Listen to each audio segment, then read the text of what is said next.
പ്രകാശിന് തോന്നുന്നുണ്ടോ ഈ അന്വേഷണം ഇപ്പോഴെങ്ങാനും തീരുമെന്ന്? വസുന്ധര IPS ശരിയായ കുറ്റവാളിയെ കണ്ടെത്താൻ പല രീതിയിൽ അന്വേഷണം കൊണ്ടുപോകുമെന്ന് കേട്ടിട്ടുണ്ട്. യഥാർത്ഥ പ്രതികളെ മണ്ടന്മാരാക്കുന്ന നീക്കത്തിലൂടെ അവസാനം അവരെ വലയിൽ വീഴ്ത്തും. ഹേയ്, പ്രതികളെയല്ല നമ്മളെ അവർ മണ്ടന്മാരാക്കുന്നേ എന്നാ എനിക്ക് തോന്നുന്നേ. ചന്ദ്രോത്തുകാരെ വസുന്ധര IPS കസ്റ്റഡിയിൽ എടുത്താല് ചന്ദ്രോത്തുകാർക്ക് കൊള്ളാം. അല്ലെങ്കിൽ അവരെ അറസ്റ്റ് ചെയ്യാൻ പോകുന്നത് ഈ ഞാനായിരിക്കും.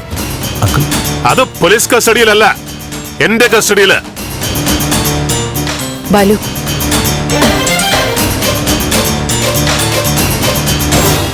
ഇതൊക്കെ കേൾക്കുമ്പോ പ്രകാശിനാകെ വിഷമമായി കാണുമല്ലേ? സങ്കടം കൊണ്ടാ മോനെ. ഞങ്ങൾക്കും മീരയുടെ ആത്മാവിന് നീതി കിട്ടണം.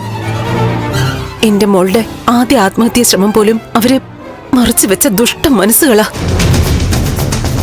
അവരെ തുറങ്കിലടച്ചാലേ സമാധാനം കിട്ടൂ.